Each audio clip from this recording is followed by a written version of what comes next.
আমাদের অ্যাপ্লিকেশনটা রান করার জন্য আমরা কিন্তু ফন্ট এবং কালার এই দুটাকেই সেট করে নিয়েছি। এখন আমাদের আরেকটা জিনিস সেট করতে হবে, সেটা হচ্ছে আমাদের কম্পোনেন্ট ইউআই। আমরা যে কাজটা করব সেটা হচ্ছে আমরা স্যাটসিয়ান ইউআইটাকে ইউজ করব আমাদের বাটন বা ইনপুট এই কম্পোনেন্টগুলোকে জেনারেট করার জন্য। আমি এটাকে একটা ডিফারেন্ট ট্যাবে ওপেন করে নিই।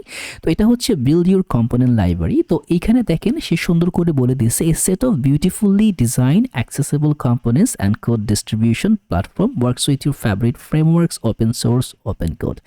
এটা এরকম, এটা কোনো অ্যাকচুয়ালি এটা কোনো প্যাকেজ লাইব্রেরি না, এটা হচ্ছে একটা কম্পোনেন্ট বেসিস। যেরকম ধরেন যদি আমি এখানে ডক্সে যাই, দেখেন এইখানে দেখেন যদি আমি বলি আমার একটা বাটন লাগবে, এই যে বাটন, ঠিক আছে, সে বাটনটা তৈরি করে দিয়েছে এবং এই কোডটা কিন্তু সে আমাকে দিয়ে দিয়েছে। এবং পাশাপাশি যদি আমি ম্যানুয়ালি যাই, আমি কিন্তু পুরো কোডটাকে ভিউ করে দেখতে পারি সেটা কিভাবে তৈরি করছে। তার মানে এই কোডটা সে আমাকে আমার অ্যাপ্লিকেশনে দিয়ে দিবে এবং সেটাকে আমি কাস্টমাইজ করতে পারি, আমার মতো মডিফাই করতে পারি, অনেক কিছু করা যায়। তো এখান থেকে আমি যদি এটার অ্যাপ্লিকেশন লেয়ারে আসি, গেট স্টার্টে ক্লিক করি, আমরা কিন্তু টেলউইন্টার V4 ইউজ করতেছি। তো এই যে কম্পোনেন্ট লাইব্রেরি, এর কিন্তু প্রত্যেকটা জিনিসের জন্য টেলউইনটাকে ইউজ করে। আপনার মেনু বার আছে, আপনার পেজিনেশন আছে, ডায়ালগ আছে, এই সব কিছু কিন্তু সে টেলউইন CSS দিয়ে করতেছে। তো অবশ্যই আপনাকে এই যে টেলউইন V4 যেটা নিউ, এটাকে ইউজ করতে হবে, না হলে কিন্তু প্রবলেম পড়ে যাবে। এখানে ট্যান্স ট্যাগ নিয়ে আসছে, খুব সুন্দর, তো অনেক কিছু ইন্টিগ্রেট করতেছে। তো আমরা অবশ্যই এই টেলউইন V4 এ যাব। তো আমরা এই V4 এ গিয়ে এখানে আপনি চাইলে একটা ডামি ডেমো দেখতে পারেন কিভাবে কাজ করে। তো আমরা যাব হচ্ছে গেট স্টার্টেড এবং এখান থেকে যাব এই নেক্সট চেস। এটা কিন্তু টেলউইন V4 এর নেক্সট চেস দিয়ে যাচ্ছি। কি করতে হবে আমাকে? npx স্যাটসিয়ান লেটেস্ট ইনিট, এই কোডটাকে কপি করে আমি এইখানে আমার টার্মিনালে রান করে দিব। রান করে দেওয়ার পরে সে কি করবে, সে দেখেন কি বলতেছে যে need to install the following packages shadcn 2, এটা কার্নারি ভার্সনে আছে, আমি দিয়ে দিব হচ্ছে ওয়াই, ইনস্টল করো। যেহেতু টেলউইন V4টা নতুন নিয়ে আসছে, এখানে তারা এখনও অনেক কাজ করতেছে, অবশ্যই আপনার এই প্রসেসের সঙ্গে থাকতে হবে। তো ইনস্টল হোক, একটু সময় দিতে হবে কারণ সে এটাকে কনফিগার করে নেবে। এখন দেখেন সে কি বলতেছে যে আমার প্রিফ্লাইট চেক চলে গেছে, ভেরিফাইং ফ্রেমওয়ার্ক হচ্ছে আমি নেক্সট চেস দিয়ে করতেছি এবং টেলউইন ভেরিফাইড করছে V4 এ এবং ইনপুট অ্যানালাইসিস নিয়ে আসছে। Which colour would you like to use as the base colour? আমি যাব হচ্ছে ন্যাচারালি, নিউট্রালি থাক। তো এই যে দেখেন এখন সে কি করতেছে, যে এইখানে দেখেন সে কিছু এই যে অ্যাপ গ্লোবাল দো CSS এর মধ্যে কাজ করতেছে। It looks like you are using React 19। তো React 19 এর সঙ্গে কিন্তু এখনও কিছু প্যাকেজ তার মানে এখনও কম্বাইন হয় নাই, সব প্যাকেজই এখনও React 19টাকে অ্যাডপ্ট করতে পারে নাই। তো আমার এইখানে দুইটা কাজ করতে হবে, আমি কি ইউজ ফোর্সে যাব না লেগেসি প্যাড ডিপেন্ডেন্সিতে যাব? আমার পছন্দ হচ্ছে লেগেসি প্যাড ডিপেন্ডেন্সিতে যাওয়ার, ইউজ ফোর্স আমি করব না। এন্টার দিলাম। এখন সে কি করবে, যদি আপনারা একটু প্যাকেজটাতে খেয়াল করেন দেখবেন সে কিছু প্যাকেজ ইনস্টল করবে।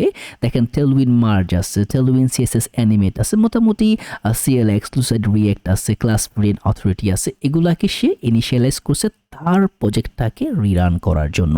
এখন ধরেন আমার একটা বাটন লাগবে, রাইট? এই যে দেখেন একটা অলরেডি কম্পোনেন্ট দিয়ে দিছে যে আমি একটা বাটন নিয়ে আসতে চাচ্ছি। আমার কি করতে হবে, এইটুকুকে কপি করব, কপি করে আমি জাস্ট এন্টার দিলাম। এখন সে কি করবে, আমাকে একটা বাটন তৈরি করে দিবে এবং এখানে কিন্তু একটা লিভ ইউটিলসে একটা লিভ দিয়ে দিছে, একটা ফাংশন রান হয়েছে এবং এইখানেও আমি যাব হচ্ছে লেগেসি প্যাড ডিপেন্ডেন্সিতে। এটা কোনো প্রবলেম না, যদি আপনার এই জিনিসটা আপনি এররটা পান কোনো প্রবলেমই নাই, কারণ এটাতে কোনো সমস্যা হওয়ার কথা না। তো এখন দেখেন এই বাটন যখন আমি জেনারেট করতেছি, ও একটা নতুন একটা ফোল্ডার, আমি কিন্তু npx কমান্ড দিছি, npm না, কিন্তু খেয়াল করুন এখানকার প্রত্যেকটা কমান্ড হচ্ছে npx কমান্ড। npx কমান্ডটা দিয়ে কিন্তু আমরা প্রজেক্ট ইনিশিয়ালাইজ করছি। npx কমান্ডটা is one of the most powerful command. এটা হচ্ছে আপনি যেই কমান্ডটা রান করতেছেন তাকে আপনার এক্সিকিউশন পাওয়ার দিচ্ছেন, তাকে রাইট করার মানে ক্ষমতা আপনি দিয়ে দিচ্ছেন মোটামুটি আকারে। তো এখন দেখেন সে একটা কম্পোনেন্ট নিছে, এই কম্পোনেন্টের ভিতরে একটা ইউআই নিছে। একটু খেয়াল করেন এই কম্পোনেন্টসের ভিতরে ইউআই এর ভিতরে রাখবো আমরা স্যাটসিয়ান থেকে যা যা নিব সব, বাকি আদার্স থাকবে হচ্ছে আমার এই কম্পোনেন্টসের ভিতরে। তো এইখানে দেখেন একটা বাটন তৈরি হয়েছে এবং দেখেন বাটনটা যেই সেই বাটন না, একটু খেয়াল করলে দেখবেন এই বাটনটার ভিতরে অনেক কিছু আছে। ডিফল্ট ভ্যারিয়েন্ট, প্রথমত ভ্যারিয়েন্ট আছে এখানে, default, destructive, outline, ghost link, size আছে, তারপরে ডিফল্ট ভ্যারিয়েন্স আছে, বাটন আছে। আপনি চাইলে যে কোনো ক্লাস নেমও পাস করতে পারেন। তো আমরা চলে যাই হোমে। এই যে একটা H1 আছে, এর ভিতরে আমরা বাটনটাকে নিয়ে নিব, ইম্পোর্ট করব হচ্ছে কম্পোনেন্টস ইউআই বাটন থেকে। ধরেন আমি বলে দিলাম ক্লিক মি, সেভ দিলাম। সেভ দেওয়ার পরে এইখানে একটা সমস্যা হচ্ছে, কি বলতেছে, টেলউইন সিএসএস অ্যানিমেটটা সে এখনও রিজলভ করতে পারে নাই। ওকে, কোনো সমস্যা নাই, আমরা একটা কাজ করতে পারি, npm i দিয়ে দিই আবার, যাতে করে সে এটাকে নিয়ে নিতে পারে। মোটামুটি আকারে এখনও প্রবলেমটা মনে হয় আমরা ফেস করতে পারি। যদি আমরা একটুখানি যাই globals.css এর ভিতরে, এই যে প্লাগ ইন ইউজ করছে, এই প্লাগ ইনটা আমাদের এখনও কনফিগার করা হয় নাই, এটাকে আমার ইনস্টল করতে হবে। এটাকে কপি করি, npm i, যেহেতু প্লাগ ইনটা কিন্তু মোটামুটি আকারে এইখানে নাই, মানে এই অ্যানিমেট লাইব্রেরিতে আমরা এখনও দেই নাই। তো আচ্ছা, কি বলতেছে, resolve tell animate in, ওকে। আচ্ছা, প্লাগ ইনটা ইউজ করার জন্য এটাকে একটু দেখতে হবে, বিফোর তো একটুখানি প্রবলেম ফেস করতে হবে সবারই। আচ্ছা, প্রবলেমটা মনে হয়, আচ্ছা ওকে ওকে, আমি করছি, আমার ক্লোজ করে npm রান dev দিছি, মানে নতুন করে ইনিশিয়ালাইজ করছি, জাস্ট সার্ভারটা ক্লোজ করে রান করছি, ঠিক হয়ে গেছে। আপনারা জাস্ট সার্ভারটা ক্লোজ করে রান করলে ঠিক হয়ে যাবে, কারণ অনেক প্লাগইনটা আবার নতুন করে ডেভ সার্ভার রান না করলে সে কনফিগার করতে পারছিল না। ওকে, তো এখন দেখেন আমি যে ভ্যারিয়েন্টটা দেখছিলাম, মনে আছে আপনাদের ভ্যারিয়েন্ট, তো এই ভ্যারিয়েন্টটা আমরা এখন এখানে ইউজ করব। ধরেন আমি গেলাম হচ্ছে আমার এই পেজে, এখানে দিয়ে দিব হচ্ছে ভ্যারিয়েন্ট, রাইট? ভ্যারিয়েন্টের ভিতরে আমি দিয়ে দিলাম হচ্ছে, এখানে এটা না দিয়ে দিব হচ্ছে ধরেন ডিস্ট্রাকটিভ, এটা হচ্ছে একটা এই যে রেড কালারের, রাইট? তারপরে আমরা দিতে পারি হচ্ছে গোস্ট, দেখছেন? মানে প্রত্যেকটা ভ্যারিয়েন্টের কিন্তু আপনি চাইলে এটাকে এখন কাস্টমাইজ করতে পারেন। ধরেন আমি এখান থেকে এই ডিস্ট্রাকটিভটাকেই কাস্টমাইজ করব, রাইট?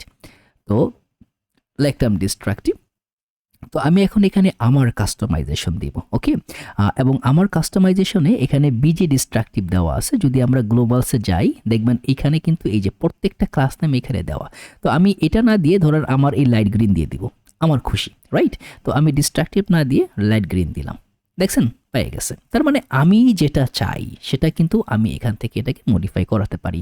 তার মানে আমার পুরো কন্ট্রোলটা কিন্তু আমার হাতে, মানে এইখানে আমরা যা যা নিয়ে আসতেছি এই পুরো কন্ট্রোলটা আমাদের হাতে। তো যদি আমি এখান থেকে সাইজ দিই, যে সাইজটা হয়ে যাবে হচ্ছে এখান থেকে দিয়ে দিই এলজি দিয়ে দিলাম, একটা বড় সাইজ, এই যে দেখছেন বড় হয়ে গেছে। আইকন দিলে এটার ভিতরে আইকন নেবে, তো এখানে আরও অনেক কিছু অ্যাডাপ্ট করা যায়। তো এখন দেখি মোটামুটি আকারে আমার এই যে মানে শ্যাটসিয়ান ইউআই এর থেকে কি নিতে হবে, সকল কিছু আমরা একটা ওয়েতে একইভাবে ইনস্টল করে নিব। তো আমি সব কিছু ক্লিয়ার করে দিই। তো npx, তারপরে আমরা এখান থেকে বাটনের পরিবর্তে আমরা কি নিব, আমরা নিব হচ্ছে বাটনের সঙ্গে থাকবে আমার অ্যাকর্ডিয়ন, এবং তারপরে থাকবে ব্যাচ, থাকবে জাস্ট স্পেস দিয়ে লিখবেন, সে একইভাবে কাজ করবে। থাকবে আমার কার, এবং থাকবে আমার কারসলটা আপাতত আমরা রাখবো না, কারসল রাখবে, কারসল লাগবে। এবং তার পাশাপাশি থাকবে হচ্ছে আমার চেকবক্স, থাকবে হচ্ছে আমার ক্যাটাগরি সিলেক্টর, ক্যাটাগরি সিলেক্টর, এবং তারপরে থাকবে হচ্ছে আমার কলাপসিবল, এবং তারপরে নিব হচ্ছে আমরা কমনটাকে নিব হচ্ছে আমার ডায়লগ থাকে, তারপরে থাকবে আমার ইনপুট লেবেল, তারপরে থাকবে হচ্ছে আমার পপ ওভার, থাকবে হচ্ছে রেডিও গ্রুপ, এবং স্ক্রোল এরিয়া, এবং তার পাশাপাশি সেপারেটর, এবং থাকবে টেবিল, টেক্সট এরিয়া, টুলটিপ। তো এই যে এইখানে অবশ্যই আপনারা এখানে চলে আসতে পারেন যদি আপনারা জিনিসটা মানে ইজি হয়। দেখেন আমার টুলটিপ লাগবে, রাইট? তো আমি যদি এখান থেকে জাস্ট এখানে টুলটিপটাকে ক্লিক করি, দেখেন ও কিন্তু আমাকে বলতেছে কিভাবে যে শ্যাটসিয়ান অ্যাট লেটেস্ট অ্যাড টুলটিপ। তো আমি জাস্ট স্পেস দিয়ে যে কটা অ্যাড করবো সে সব কিছু কিন্তু অ্যাড করবে, রাইট?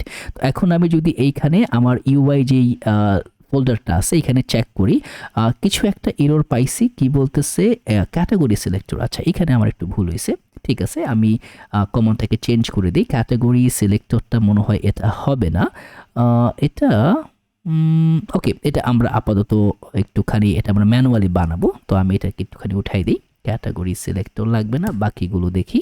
যদি আপনার কোনো ভুল থাকে অবশ্যই সে দেখাবে, যেহেতু আমরা অনেকগুলো কমান্ড রান করতেছি তো। এবং এইখানে আবার সেম লেগেসি প্যাড ডিপেন্ড, আমি যাব লেগেসি প্যাড ডিপেন্ডেন্স। আপনারা ফোর্স করলে কোনো সমস্যা নাই, কোনো প্রবলেম ফেস করবেন না, ইনস্টলেশন কাজ করবে। তো এটা পুরোপুরি আপনার চিন্তা। আমি মানে লেগেসি প্যাড মানে আগেরটার সঙ্গে ডিপেন্ডেন্সিটাকে অ্যালাইন করে রাখি, যাতে যখনই চেঞ্জ আসবে আমি এটাকে পুল নিয়ে চেঞ্জটাকে মার্জ করে দিব। ওকে, তো আপাতত সে কী করতেছে দেখেন, এই যে আমার ইউআইটা আছে, এই ইউআইয়ের ভিতরে আমার বাকি যেই কম্পোনেন্টগুলো দরকার, এবং এই প্রত্যেকটা কম্পোনেন্ট যে আমি ইনস্টল করতেছি কোথাও না কোথাও ইউজ করা আছে, কোথাও না কোথাও এই কম্পোনেন্টটাকে আমি এখানে লাগাইছি, যে কারণে আমি এটাকে ইউজ করতেছি। ধর আমার সব বা হোমে এই যে এইখানে দেখেন, এটা কিন্তু আমার এই কম্পোনেন্ট থেকে রেডিও বাটন কম্পোনেন্ট ইউজ করছি। তারপরে যদি আপনারা কন্টাক্টে যান, এখানে দেখবেন এটা কিন্তু সকল কিছু এগুলা কিন্তু আমি তার কম্পোনেন্ট থেকে ইউজ করতেছি। তো বাটনটা আমার অলরেডি নেওয়া আছে, আমি এটাকে রিরাইট করব না, জাস্ট নো দিয়ে দিলাম। এই যে দেখেন accordion, batch, button, card, carousel, checkbox, তো এইখানে সকল কিছু কিন্তু আমার ইনিশিয়ালাইজ করা আছে।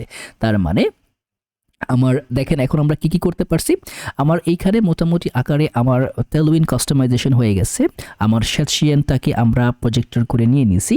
তো এখন মোটামুটি আমরা ছাড়া হাত পা, এখন আমাদের কাজ হচ্ছে সরাসরি বিল্ড ফেজে ঢুকে যাওয়া। এইটাতে ঢোকার আগে আর একটা ছোট্ট মানে না, বিল্ড ফেজেই মনে হয় আমরা ঢুকে যেতে পারি, কারণ অত সেট আপ পরে আমরা করতে পারি।